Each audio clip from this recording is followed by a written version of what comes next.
Welcome, mortals, to the Beautiful Dead podcast. If you've come to this channel, you should stay for several reasons. One, you love vampires. This is a vampire podcast where we break down movies, TV shows, and books about vampires. We talk about the universe that's been created, how are they made, what rules do they have to follow, and more. Every once in a while, like October, I set aside the fiction and talk about all things vampire. 2, you have a podcast or would like to have a podcast and want to see behind the scenes of recording one. I edit out very little, so you will get to see mistakes and interruptions and learn along with me. Or 3, you're a fan of the podcast and you just want to watch me record it live. Or you like my books and you can't get enough of me. So, if you're still here, I promise it's due to your own free will, and I have not used my powers to keep you here. Now, watch the title cards and listen to the music along with the podcast. I'm gonna go get a bite, and I'll meet you back here, nice and full.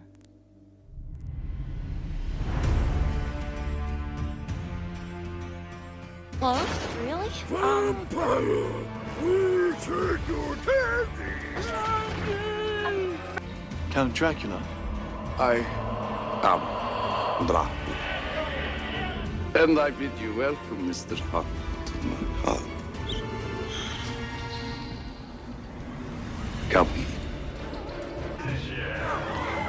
Our first award goes to the vampire for most blood drained in a single evening. The strength of the vampire is that people will not believe in him.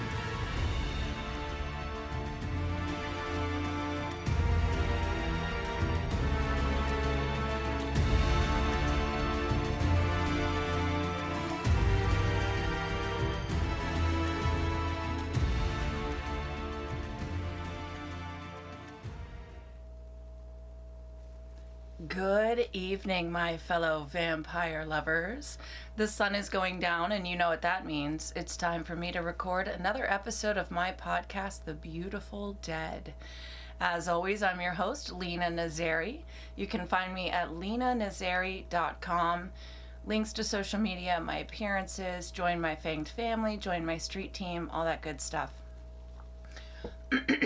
Speaking of social media, if you're not following me on Instagram, you need to go do that, because that's where I post everything that I'm doing and what's going on, and that's the quickest way probably to message me too. I haven't been going on other social media as often, but I am on Instagram a lot, so go check that out.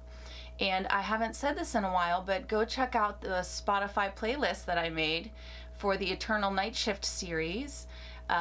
People are always adding music, and I just love that. So if you've read the books and you're inspired to add a certain song for the day when it becomes a TV show, then please go check out that playlist. So we're still toying around with the lighting and sound in this new podcast layer, the vamp layer. We're gonna do a little less lighting this time. So far, I'm digging this. As much as I want you to see the beautiful art behind me and everything, this is going to be a little bit easier on the eyes to not have so much light. So we'll try it this week. I don't know, maybe I'll change it next week. Who knows? The layer is new, so I'm still working on the layer and how I want it to be. All right, everybody, we are going to jump right in. Tonight's vampire tea, in honor of the titular character in our story, is Bela Lugosi's ashes. So this is actually a black tea, and then it has coconut and cinnamon and apple. This, I think, might have been the first tea I ever tried from Vampire Tea Company. So yeah, I'm a big fan of this one, and sometimes it's sitting in the back and I forget about it and I'm like, oh, and I pull it forward. So that's one of those days. And I'm using my Virginia mug here. For people who don't know, I was actually born and raised in Virginia. So this is just a shout out to my home state. All right, we're doing it. I know I made you guys wait. I promised 2 weeks ago, and then I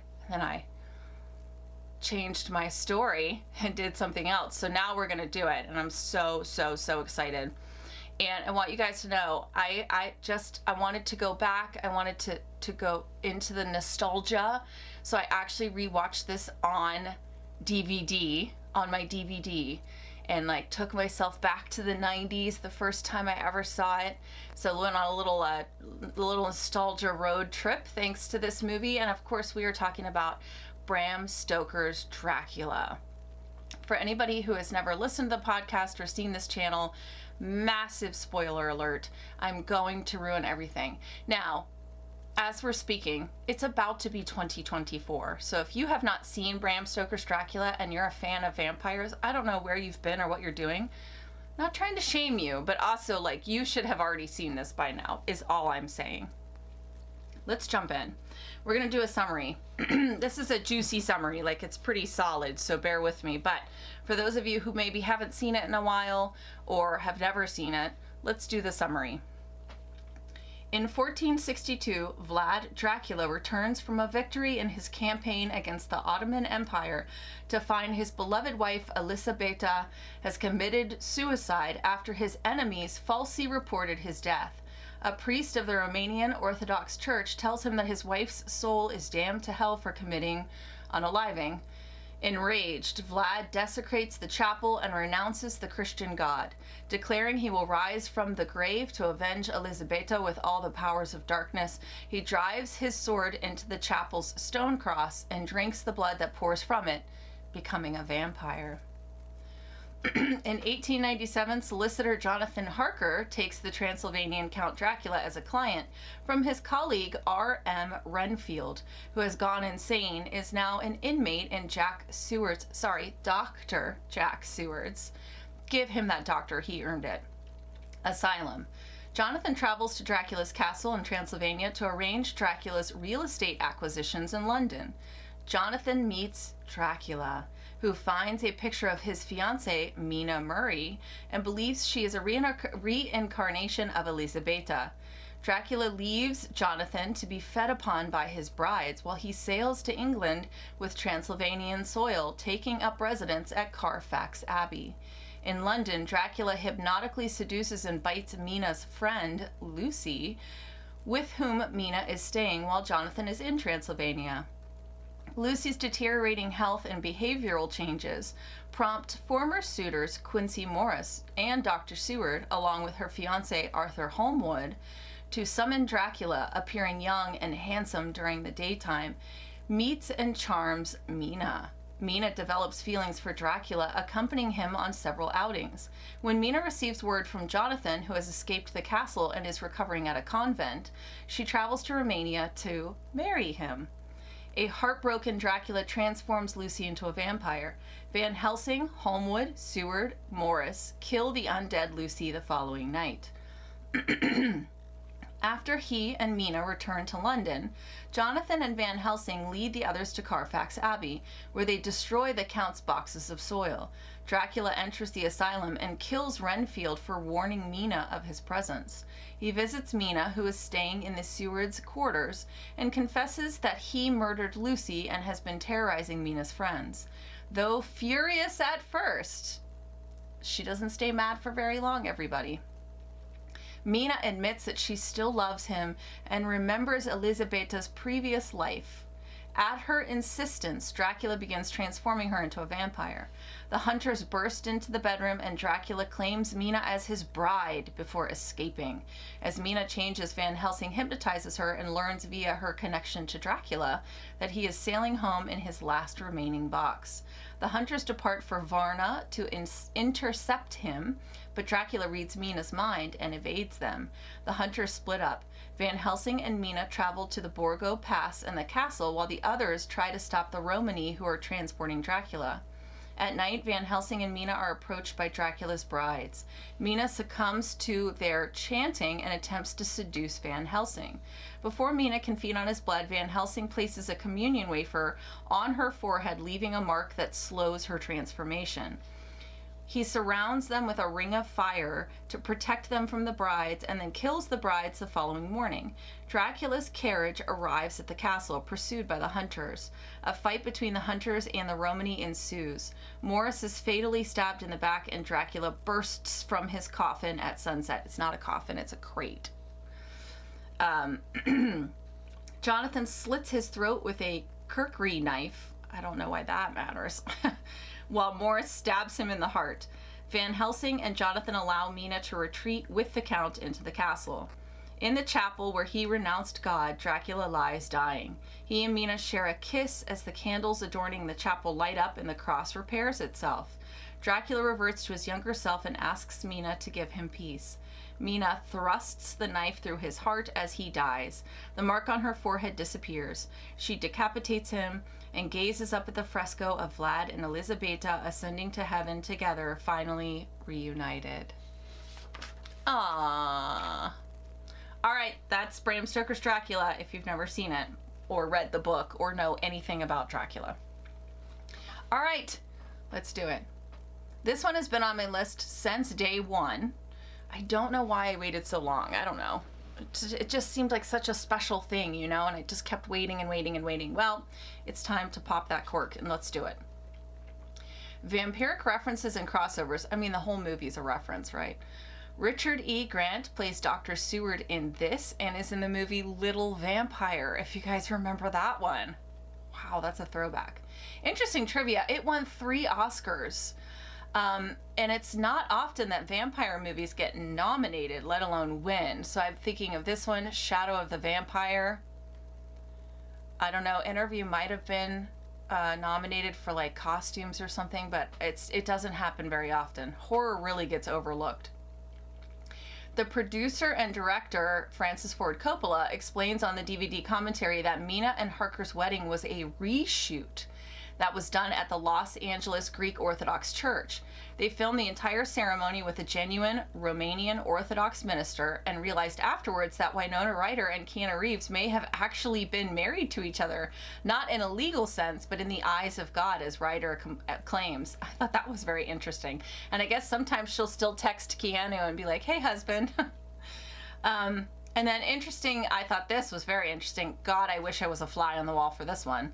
At the first cast meeting called by the producer and director, he got all of the principal actors and actresses to read the entire Bram Stoker's novel out loud to get a feel for the story. And according to Sir Anthony Hopkins, it took 2 whole days to do it. But how freaking cool is that, right? Maybe that's why this is one of the ones that feels so much like the book. It's definitely not exactly the same, but it has that same feel. All right, let's talk about the vampires. So much pressure. All right, let's have a sip of my Bela Lugosi's ashes. All right. Relationship to humans. So the vampires walk amongst the humans. They feed off of the humans. They can also make human servants, which is what Renfield appears to be. Renfield, I think, is the OG human servant. So good for you, Renfield. There's a whole clinical syndrome named after him. There are humans who know of vampires, like the Romani people, and then obviously the people of London are walking around like, vampires aren't real. So, you know, that's how it works with the humans. Relationship to animals. Ooh, it's Dracula, right? So one of the things we know about Dracula is that he can control animals, specifically bats, wolves, blah, blah, blah. The cool animals. When Dracula's coming to London, we see it upset the whole London Zoo. So the implication there is that all of these animals can feel his presence. So either it's Dracula or it's the storm that he's conjuring, or both. But we do see like a couple shots of like all the animals at the London Zoo, especially the wolves, being very upset. When he's offering to turn Mina, he says to them, "You will have power over the beasts of the earth." So to me, that means he can control any animal.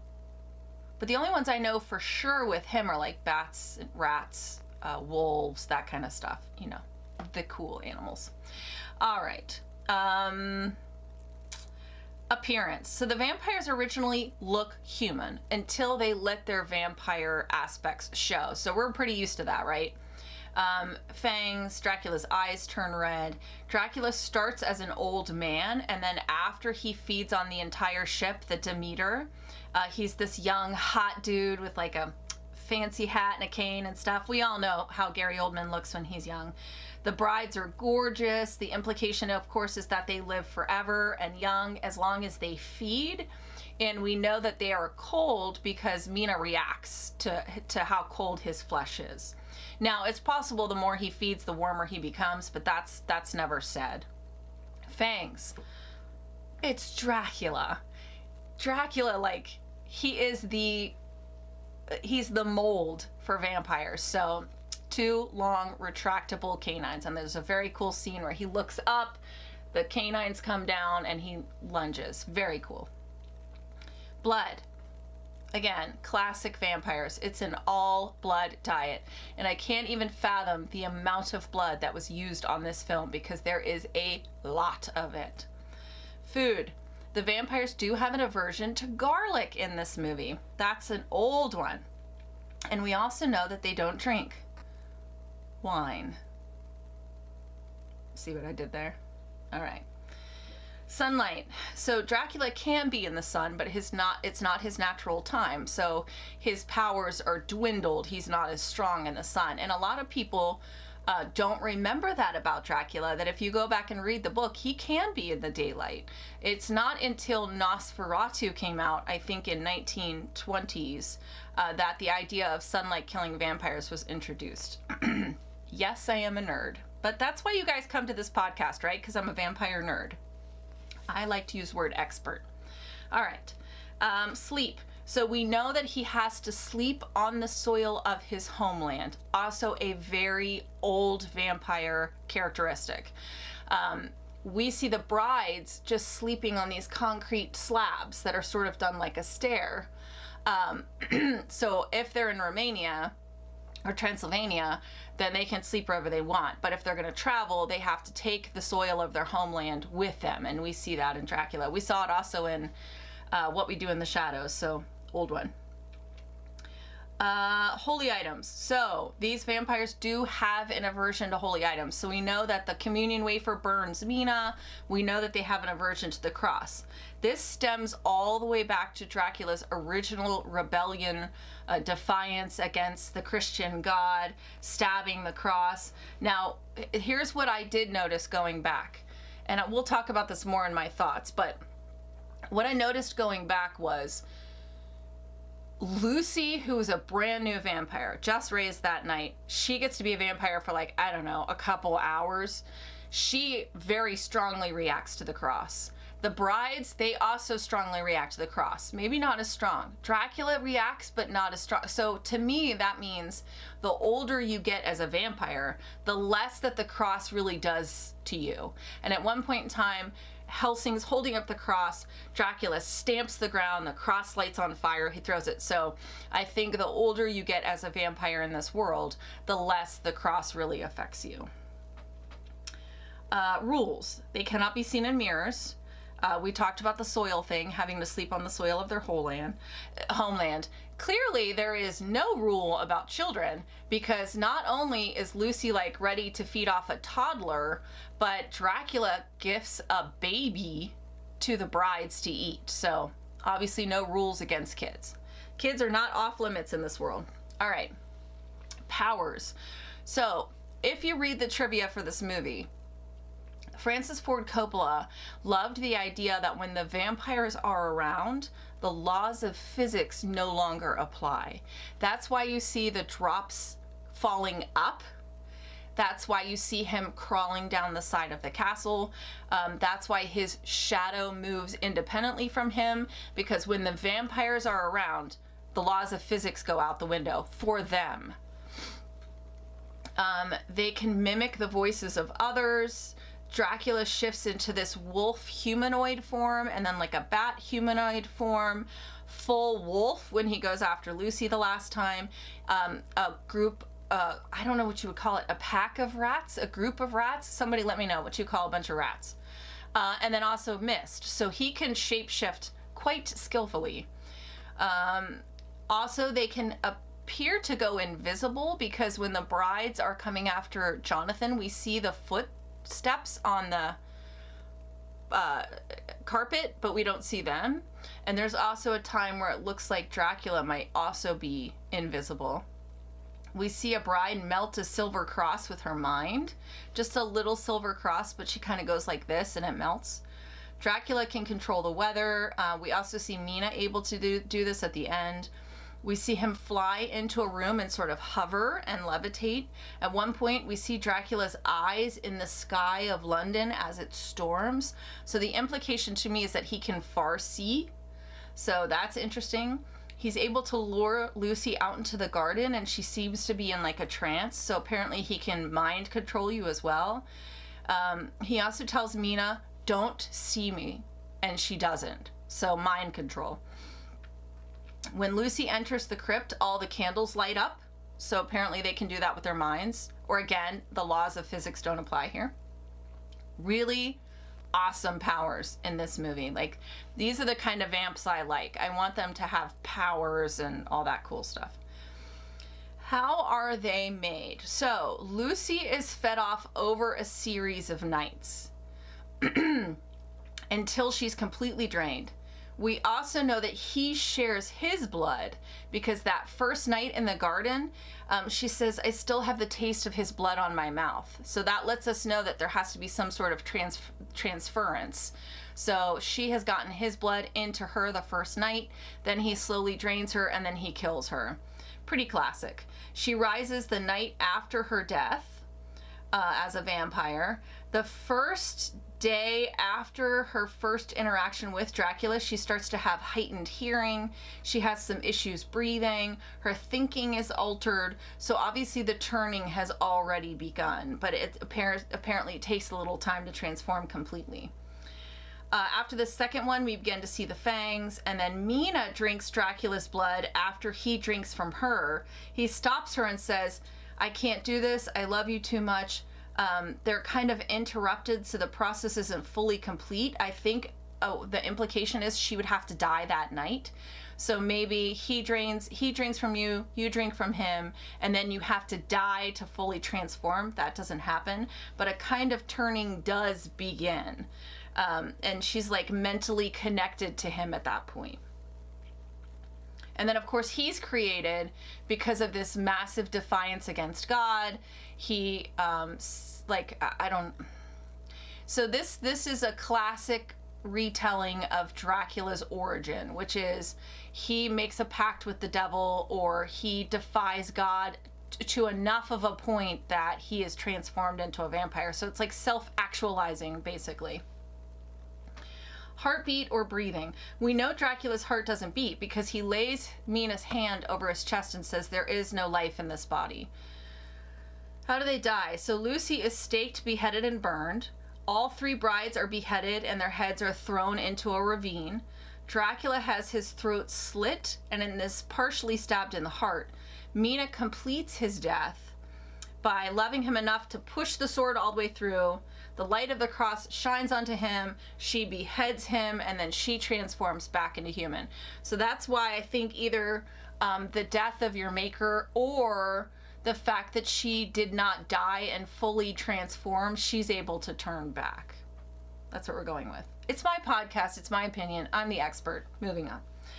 Good or bad? So clearly the vampires are the bad guys of the story. The brides and Lucy don't really show any kind of redeeming qualities. That being said, Dracula can love. He shows that he loves Mina enough to not hurt her or ultimately turn her. So does that mean that vampires can choose, or only Dracula because he's the master? I don't know. So obviously, there's a whole generation of women who fell in love with Dracula thanks to this movie. That being said, the implication is that Mina is his one and only love, so he's only going to show kindness and love to her. For everybody else, he doesn't care. He does not care about you. Sorry, hate to break it to you. Tropes I love and tropes I hate. I want to start with the tropes that I hate. So we've talked about this. This is so hard for me, by the way.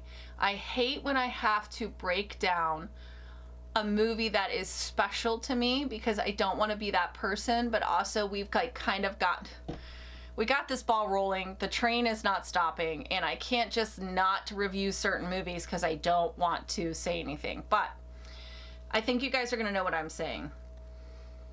I really hate the Saved by Love, Saved by Faith trope.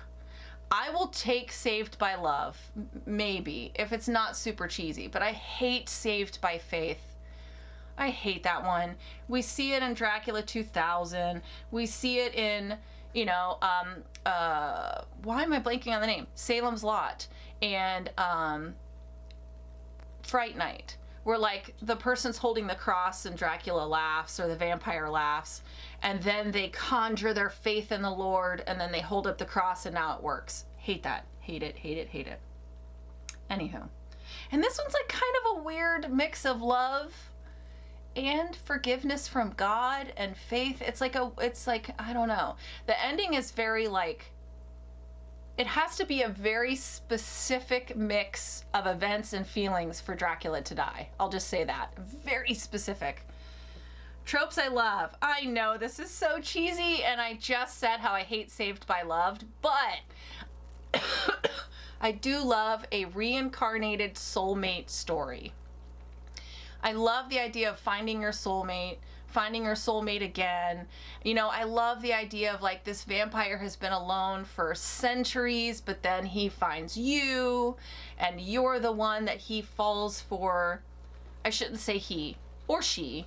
I just love the idea of like this vampire has been cutting a swath through the countryside, leaving bodies behind, cares for nothing, is dead inside, and then the perfect person comes into his world because the universe brought them together, and now they're reunited, or they've found each other. It's so cheesy, but I love it. All right. Ratings. Okay. You want to talk about pressure. Time to rate one of the movies that made me the podcast host that you hear today. So this is going to be tough. But I have to take this seriously because, okay. How scary or evil are the vampires of Bram Stoker's Dracula? The brides are nothing to scoff at. Let me tell you, if I could go back and be a bride, a Dracula's bride, oh man. If anyone's ever making a Dracula movie, I know I razz on them because there's so many, but if you're making a Dracula movie and you could make me a bride, oh my God, that would be amazing.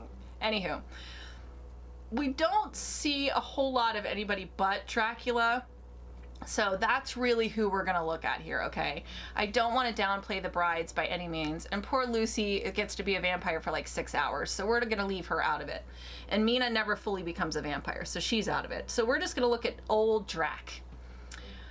All right, he can be invisible. He can be mist. He can be animals. He can fly. He can control your mind. He can speak to you from far away into your brain. He can see you over a distance.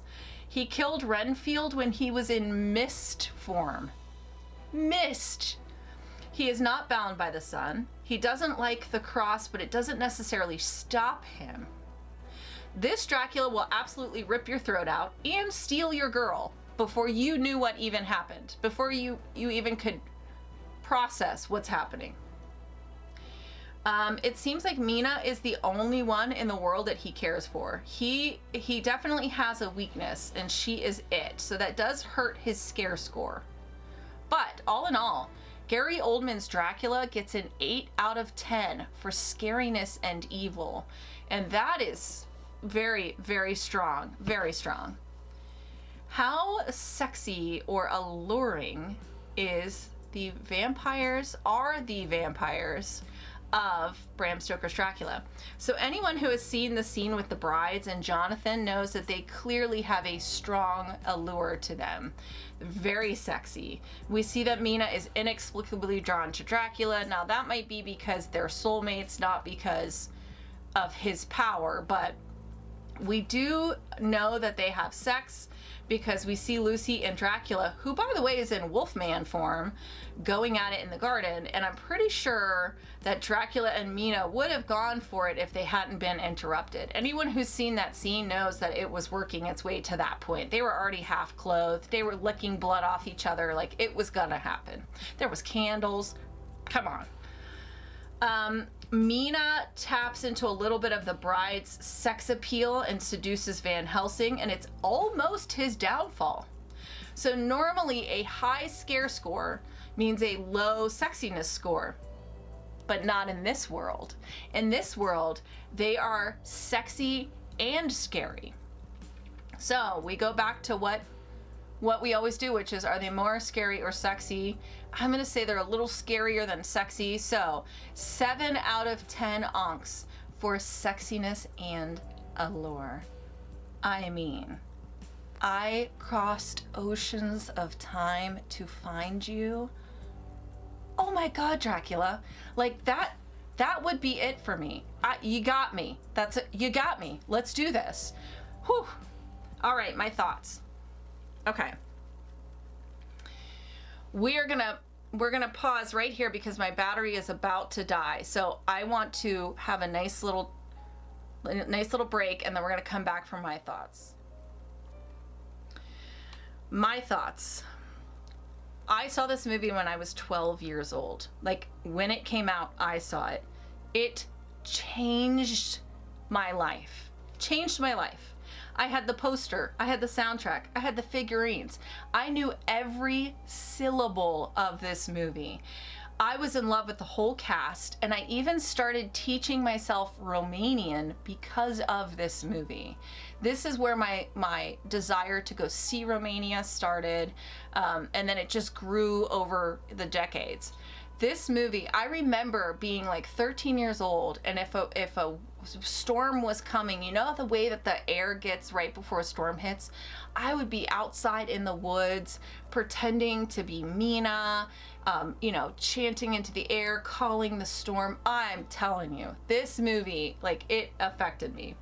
30 years later, I put the DVD in the DVD player to watch it for this, and I could still recite the entire movie. I can't believe the way it is seared into my brain. This is the downside to the podcast, is that sometimes I have to go back to some of the vampire movies and TV shows that I loved in middle school, high school, young adulthood, and I have to look at it with fresh eyes. You know, I'm no longer a lovesick teenager. I'm now this serious, respected vampire expert and podcast host who has to I have to look at it with fresh eyes. I have to look at it critically, and I have to really break it down. Now, I want to be clear that when I break these worlds down, I am not criticizing, okay? I am just breaking down the worlds. I love that the vampire genre allows you to be creative. You get to create whatever vampire you want to, and that's what I love about it. We are merely just looking at these universes, talking about them, breaking them down, and I'm just giving my thoughts and opinions. That's all. But it is tough because you can go look at it now and you can see inconsistencies. You can see the cheesiness of it. Like, I think of Buffy the Vampire Slayer. I still adore it because of the nostalgia and what it did for my life. That being said, I can go back and say, wow, this was pretty cheesy. I mean, it is what it is. So that's the downside. So I did look at this movie on rewatch with more of a critical eye. That being said, I'm thrilled that this is complete. I can take my critic's hat off, and now I can just, again, enjoy this movie every 6 months or so as something that changed my life, impacted my writing, impacted me. So I get to now just get to enjoy it again. And I certainly hope that everybody's with me on this and knows that I'm not trying to be mean when I break down these movies. Here's the thing. This movie, Interview with the Vampire, the Buffy the Vampire TV show, True Blood, the Anita Blake series, Vampire Diaries, all of these things shaped me and influenced me and made me the person I am today and the writer I am today. So I love them. I will always love them. I will always have a special place in my heart for these. You know, if you look up here in the Vampire Lair, you'll see a bunch of DVDs, and a lot of them are these classics that I go back to over and over and over again. Blade is another one. Underworld. Like, these are the movies that shaped me and are in my rotation and my rewatch. So I will always love them. I will not settle until somebody tells me that he has crossed oceans of time for me.